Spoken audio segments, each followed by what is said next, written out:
The Harry Potter series, now dubbed the Wizarding World Universe, is one of the most successful film franchises of all time. I was gonna make a YouTube short or a TikTok ranking all of the movies based on their box office numbers, but I opened a can of worms while researching. Not only have these movies made a ton of money in the theaters, but outside the theater as well, with DVDs, Blu-rays, and streaming services. Then I found out that the films were also re-released in theaters, which adds a whole new level. So I decided to turn this idea into a fully fledged video as we rank the films based on how successful they were, and see if any of that changes with re-releases and DVD/Blu-ray sales. Before we start, I wanted to share something personal with you guys. I myself struggle with mental health issues because I'm bipolar, and today's sponsor BetterHelp has helped me battle those issues. BetterHelp is the world's largest therapy service, and it's 100% online. Being online makes it really reliable because you can tap into a network of over 25,000 licensed and experienced therapists who can help you with a wide range of issues. To get started, you just answer a few questions about your needs and preferences in therapy. That way BetterHelp can match you with the right therapist from their network. Then you can talk to your therapist however you feel comfortable, whether that be via text, chat, phone, or video call. You can message your therapist at any time and schedule live sessions when it's convenient for you. And if your therapist isn't the right fit for you for any reason, you can switch to a new therapist free of charge. With BetterHelp, you can get the same professionalism and quality you expect from in-office therapy, but with a therapist that was specially picked for you, you'll have more flexibility, and it's a more affordable price. You can get 10% off your first month at betterhelp.com/movieflame. That's BetterHelp, HELP.com/movieflame, which I've linked below in the description. It's a great opportunity, and it's a great way to get into a good headspace. Now that I've said that, let's get the video started. Before we get into the ranking, I want to highlight just how successful these movies are. As of today, 10 out of the 11 Wizarding World films made it into the top 200 highest grossing films of all time, and 9 out of 11 made it into the top 100, which is just wild. Brilliant. Number 11.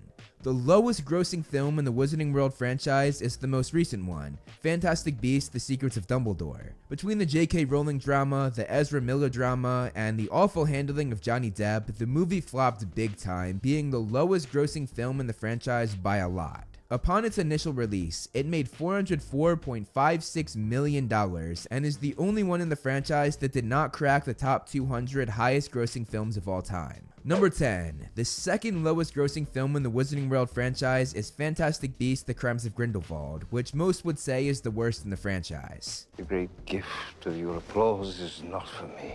With its initial box office numbers, it made $648.45 million. It is the only movie in the franchise besides The Secrets of Dumbledore that did not crack the top 100 highest grossing films of all time, coming in at number 153, which is still very impressive. Number 9. The third lowest box office performance brings us to the first from the original 8 movies, The Prisoner of Azkaban. This, in most people's opinion, including my own, was the best film from a technical standpoint, as it was led by the now Oscar-winning director Alfonso Cuarón, which goes to show that good artsy movie making in big franchises doesn't really matter, which is sort of unfortunate. The film brought in $789.59 million while in theaters, $141 million more than The Crimes of Grindelwald that came before it. Number 8. Fantastic Beasts and Where to Find Them. Upon its release, this was the first Harry Potter movie we had gotten in 5 years, so fans were pretty excited, especially when it was announced that J.K. Rowling herself would be writing the script, David Yates would be directing again after directing the final 4 in the original series, and that it had pretty much the exact same team of producers, set designers, and so on. It brought in $811.72 million, which is $22 million more than The Prisoner of Azkaban, which honestly surprised me. I did not expect a Fantastic Beasts movie to beat out one of the original 8. However, we'll see how things even out with re-releases and DVD sales.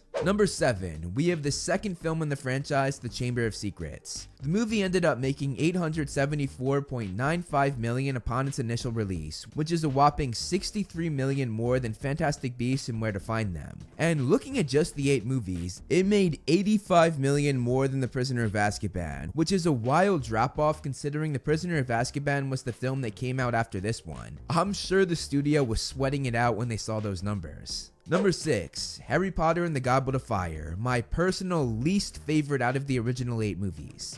This film brought in $886.74 million, which is $12 million more than The Chamber of Secrets that came before it. Number 5, The Half-Blood Prince. One of the most disliked of the original 8 movies, The Half-Blood Prince made $929.41 million, which is way more than the previous entry. It made $43 million more than The Goblet of Fire. Number 4, The Order of the Phoenix, which is my personal favorite Wizarding World film, brought in $939.61 million, which is $10 million more than The Half-Blood Prince. Number 3, the third highest grossing Wizarding World film was The Deathly Hallows Part 1, the beginning of the end for the original 8 movies. It brought in $951.76 million, which is $12 million more than The Order of the Phoenix. Number 2, The Sorcerer's Stone, or The Philosopher's Stone if you're not from America, was the second highest grossing Wizarding World film, bringing in $965 million. I know a lot of people watching this either don't remember when this movie came out or weren't even born when it came out, but let me tell you, the hype for this movie was insane. It became an absolute phenomenon. It was all anybody was talking about, so it makes perfect sense that it came in at the number 2 spot. Also, looking at the previous entry, The Sorcerer's Stone made $14 million more than The Deathly Hallows Part 1. And number 1, going from the first in the franchise to the last, we have The Deathly Hallows Part 2. It was the only movie in the franchise to make over $1 billion upon its initial release, as it brought in $1.31 billion. This is absolutely crazy because it made $345 million more than the previous entry, The Sorcerer's Stone, making it win by far. Today, it stands as the 16th most successful movie of all time. Let's have a bit of fun, shall we? So we have the numbers for each film's initial box office performance, but each of these films has been re-released in theaters, which actually changes all of the box office numbers. Taking a look, The Secrets of Dumbledore got another $2.3 million upon re-release, but stayed the same in its ranking. The Crimes of Grindelwald got $6.4 million more, but also stayed the same. The Prisoner of Azkaban got $8 million more, but again, stayed the same. Fantastic Beasts and Where to Find Them made an extra $2.3 million, which is actually the lowest in re-release numbers, being just behind The Secrets of Dumbledore, but it too stayed the same. However, when we get to The Chamber of Secrets and The Goblet of Fire, we have a change. The Chamber of Secrets initially made $12 million less than The Goblet of Fire, but while The Goblet of Fire made $10 million more from re-releases, The Chamber of Secrets made a whopping $50 million more from re-releases, which pushes it up to the number 6 spot and pushes The Goblet of Fire back to the number 7 spot, The Chamber of Secrets now ahead by $29 million. The Half-Blood Prince made $5.1 million from re-releases, The Order of the Phoenix made $2.6 million, and we have a big jump as The Deathly Hallows Part 1 made an extra $25 million after being re-released, but all of these stay the same in the ranking. Also, if you're wondering why Deathly Hallows Part 1 made so much more, it was due to them putting it back in theaters when Deathly Hallows Part 2 came out a few months later. You had the option to watch both films back to back, which is something I myself actually did at the midnight premiere back in 2011. The Sorcerer's Stone, or The Philosopher's Stone, ended up making the most from re-releases, as it brought in an extra $58 million, which also made its gross box office earnings hit the $1 billion mark, so Deathly Hallows Part 2 is no longer alone in that feat. And finally, Deathly Hallows Part 2 made an extra $18 million from re-releases, and it of course stayed the same at the number 1 spot. However, this is not the final result, because we still have to take into account how much each film made from DVD, Blu-ray, VHS, and streaming sales. This one is harder to figure out because after 2011, they were pretty much always sold together as a series pack. And fun fact, that pack is currently the number 8 most sold DVD/Blu-ray of all time. However, we're going to look at all of the data we have for each film individually. The Secrets of Dumbledore got an extra $15.8 million, which not only includes DVD and Blu-ray sales, but digital renting and streaming services as well. This of course has the lowest so far because it hasn't even been out for a year yet. But either way, it would have been dead last no matter what, as it finished with $422.8 million. The Crimes of Grindelwald got another $44.5 million, again from physical and digital copies being bought and rented, meaning it finished with $699.39 million, and it too stayed in the same spot on the ranking. However, we have a huge change for the next two. The Prisoner of Azkaban moves up a spot as it made an extra $269.31 million, which makes its final earnings crack the $1 billion mark at $1.06 billion. Meanwhile, Fantastic Beasts and Where to Find Them only made 71 million from physical and digital copies, meaning it's taken down to the number 9 spot, its final earnings being 885.06 million, which is now 115 million lower than The Prisoner of Azkaban. Then we have all sorts of changes. Goblet of Fire no longer takes the number 7 spot. The new number 7 spot goes to The Half-Blood Prince, which moved back 2 spots. It made an extra 177.15 million from DVD, Blu-ray, and streaming sales, which brought its total up to 1.11 billion. Also, I'm just going to take a second to point out that this billion mark is now there for all 8 films after the DVD, Blu-ray, and streaming sales. The Goblet of Fire comes after The Half-Blood Prince, and it moved up 1 spot as it made $228.6 million in DVD, Blu-ray, and streaming sales, which makes its total be 1.12 billion, just barely beating out The Half-Blood Prince. Then comes The Deathly Hallows Part 1, which actually moved from the number 3 spot down to the number 5 spot. It made an extra 153 million, which made its total be 1.13 billion, just barely beating out The Goblet of Fire. After that is The Order of the Phoenix, which with all of this moving around actually stayed in the same spot at the number 4 spot. It made 236.78 million in DVD, Blu-ray, and streaming sales, which made its total be 1.17 billion.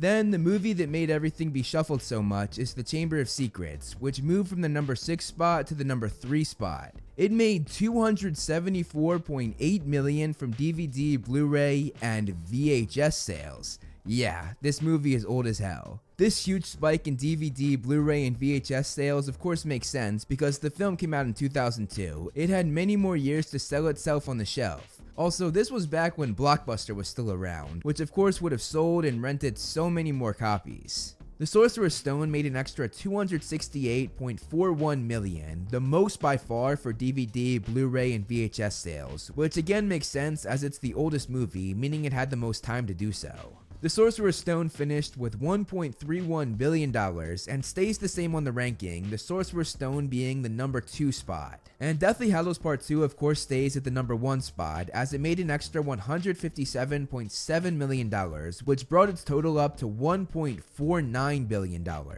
So with all this data, how much have the Wizarding World films made in total? Well, with the data in this video taking into account the initial box office numbers, the re-release numbers, and the DVD sales, the Wizarding World films made $11.62 billion.